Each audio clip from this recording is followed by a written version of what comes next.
विधानसभा में आज प्रश्नकाल के दौरान किसानों से जुड़े मुद्दे उठाए गए। एक प्रश्न के उत्तर में प्रदेश के कृषि मंत्री सूर्य प्रताप शाही ने बताया कि किसान बीमा योजना के तहत सरकार बेहतर तरीकों से किसानों का संरक्षण कर रही है। उन्होंने बताया कि वर्ष 2016-17 में किसान बीमा के तहत किसानों को 1637 करोड़ रुपए का भुगतान होता था, जो अब योगी सरकार के प्रयासों से बढ़कर 3119 करोड़ रुपए के भुगतान तक पहुंच गया है। उन्होंने बताया कि किसान बीमा योजना के तहत क्षतिपूर्ति के लिए फसल के नुकसान की सूचना देने की अवधि योगी सरकार के अनुरोध पर केंद्र सरकार द्वारा 48 घंटे से बढ़ाकर 72 घंटे कर दी गई है। उन्होंने कहा कि फसल नुकसान होने की दशा में आकलन करने के लिए 7 साल के फसल औसत को भी सरकार के प्रयासों द्वारा 5 बेहतर फसल वाले वर्षों के फसल औसत में परिवर्तित कर दिया गया है। उन्होंने दावा किया कि किसान बीमा योजना के तहत वर्तमान समय में किसानों को बेहतर तरीके से लाभ मिल रहा है।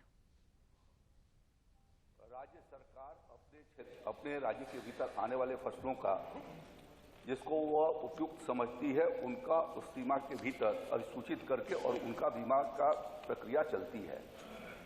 और ये 3 कंडीशन में प्रधानमंत्री फसली बीमा योजना के भीतर उनको क्षतिपूर्ति अदा की जाती है।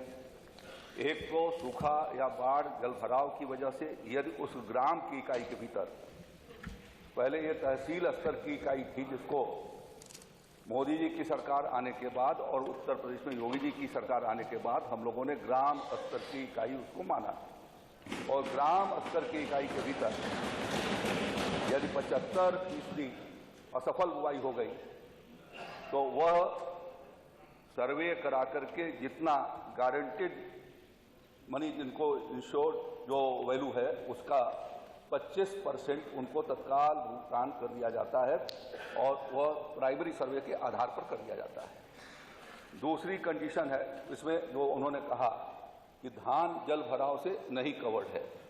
इसलिए नहीं कवर्ड है कि 1 किलो धान को पैदा करने के लिए 3000 लीटर पानी की आवश्यकता होती है और इस नाते वह उसके भीतर उसका कवरेज नहीं है।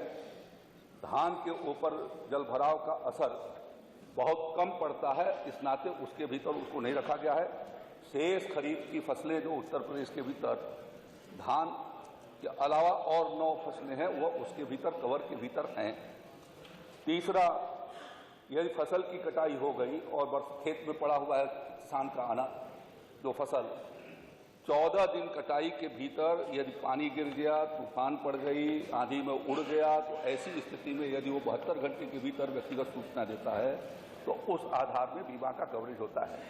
अब यदि हम दुर्घटना, मोटर दुर्घटना बीमा योजना के भीतर कराते हैं और दुर्घटना नहीं हुई तो हम बीमा की राशि कहाँ से, प्रीमियम का भुगतान होगा?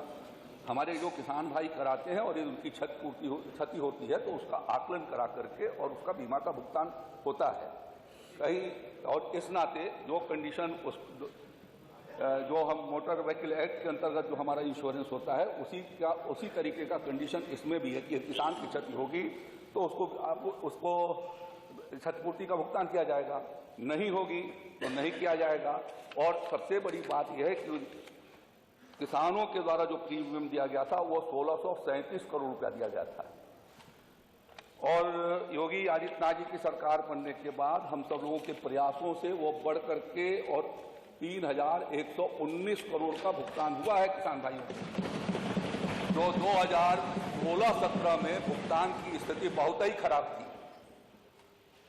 योगी जी की सरकार बनने के बाद हम लोग मार्च के महीने में आए थे और मई महीने तक उनको भुगतान करवाया उन बकायों का। तब जब बीमा कंपनियों के खिलाफ कार्रवाई शुरू की गई तब भुगतान उन्होंने शुरू किया। तो यह बदलाव और परिवर्तन हम लोगों ने किया है। पहले भारत जो व्यवस्था थी वो 48 घंटे के भीतर सूचना देनी होती थी। उत्तर प्रदेश सरकार के अनुरोध पर उन्होंने उसको बढ़ा करके 72 घंटे किया। भारत सरकार ने उसको संशोधित किया। इसी तरीके से वह जो पहले 50% नुकसान 50% असफल बुआई के प्रावधान पर था उसको बढ़ा करके हम लोगों ने 75% करवाया।